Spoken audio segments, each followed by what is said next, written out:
उतना याद नहीं आता बचपन का, अंदर क्या हुआ था, कैसे हुआ था। कुछ कुछ याद रहती है। कभी कभी अगर ज़्यादा होते हैं हर्ट तो याद आता है तो रोते हैं। कोई मूवी देखते हैं नारी पे कुछ अत्याचार हो रहा है तो उस समय देख के हमको बहुत बुरा लगता है कि हम कुछ कर नहीं पा रहे उसके लिए। अपनी भी पुरानी बातें याद आने लगती है।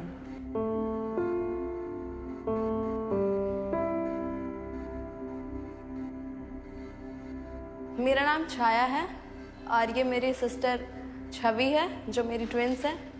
हम लोग दामोदरपुर से हैं जिसका डिस्ट्रिक्ट भोजपुर है, आरा।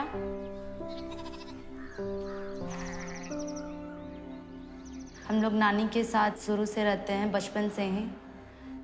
मेरी नानी जो है वो हमारे लाइफ की सबसे इम्पॉर्टेंट पर्सन है हमारे लाइफ की, क्योंकि वो हमारे लिए बहुत मेहनत की है और हम लोग को बहुत मेहनत से पाल पोस के बड़ा की है, पढ़ाई है हम लोग को। जन्म से लेकर अभी तक के वो मेरे ही पास रही।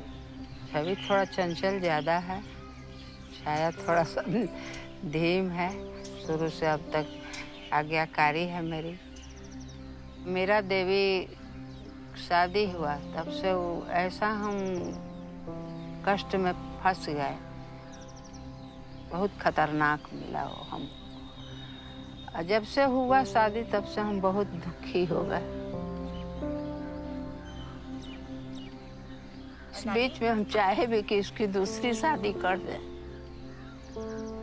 तो इन दोनों बच्चियां पेट में रह गई। वो कहता था कि नहीं, हम लड़कियों को नहीं पढ़ाएंगे, लेकिन वो बोलती थी छाया छवि की माँ की, क्यों लड़कियां नहीं पढ़ेगी, लड़के आगे पढ़ेंगे। और यही दोनों का तकरार हुआ। उसके बाद वो घर में ढूका, एक मोटा सा तार लिए हुआ था वो लाल सा। उठ गई वो, इधर भागी उधर भागी, छटपटाई हर तरह से, आवाज लगाई, कोई सुना नहीं रात में। और उसी में उसका हत्या भी कर डाला।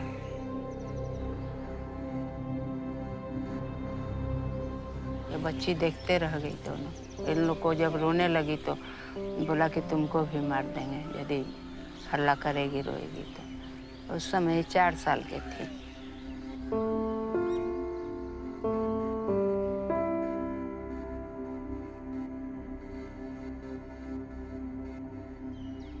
छाया छवि को लेकर मैं गई थाने में, सारे कहानी अपना बताई।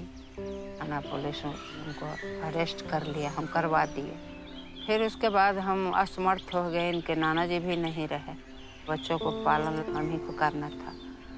हम बोले कि बच्चों को पालने के लिए हमने कुछ भी करने के लिए तैयार है, चाहे जितना भी हमको संघर्ष करना पड़ेगा हम करेंगे।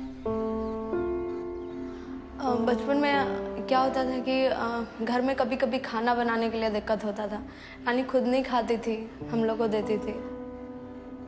और हम लोग के कारण नानी जगी रहती थी कि तुम लोग को पढ़ना है। कुछ कुछ खिलाती थी रात में कि नहीं, पढ़ो पढ़ो।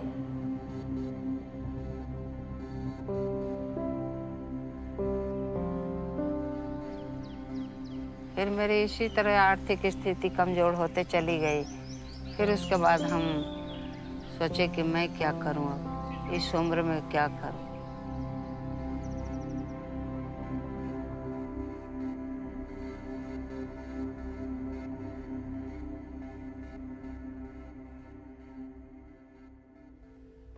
Akhand Jyoti is not merely an eye hospital.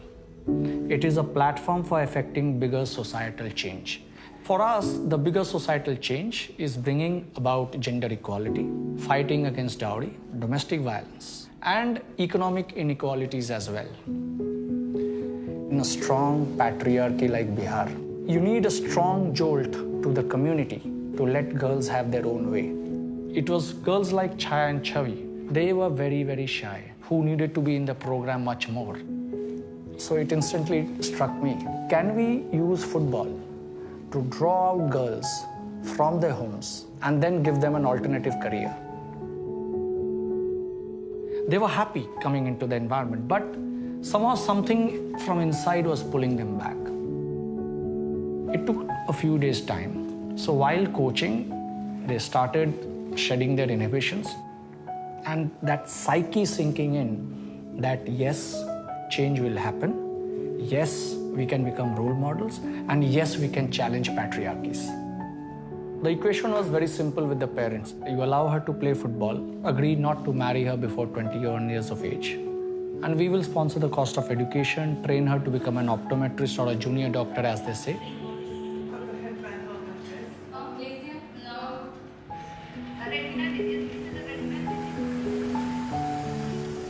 अखंड ज्योति से छाया छवि जाती है मेरे गांव में और वहाँ कैंप लगाती है, लोगों को समझाती है कि दादी हाँ आपके आँख में मोतियाबिंद हो गया है तो आप अखंड ज्योति में जाकर अपना ऑपरेशन करवाइए, इलाज करवाइए।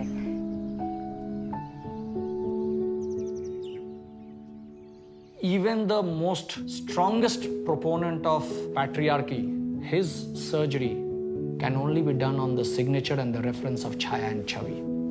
That gives a strong message. अखंड ज्योति हॉस्पिटल में सबसे बड़ा हमारा विज़न और मिशन है कि हमको बिहार से अंधापन दूर करने में हमको मदद करना है। क्योंकि सिर्फ अंधापन उनकी आंखों में नहीं है, लेकिन अंधापन उनके मन के अंदर भी है कि वो अपनी लड़कियों को नहीं देख पाते, उनको भी पढ़ाना है, उनको कुछ करना है, उनको कुछ बनाना है। इस उनके विचार को, जो उनके विचार में अंधापन है, उसको भी निकालना है। जब मैं ही सब कुछ था इसका तो मैंने सोचा था कि क्या होगा आगे चलकर। अब मेरी बच्चियाँ खुद मुझे देखने लगी है, या सहारा देती है या कुछ भी मुझे दिक्कत होता है तो समझाती है कि नहीं नानी नहीं सोचो हम लोग हैं ना। In an age where most girls in cities, most of their free time will be going behind WhatsApp and Facebook and all those things. Yet these girls are talking about empowerment. These girls are talking about equality, and not just talking, going onto the ground to bring about that change.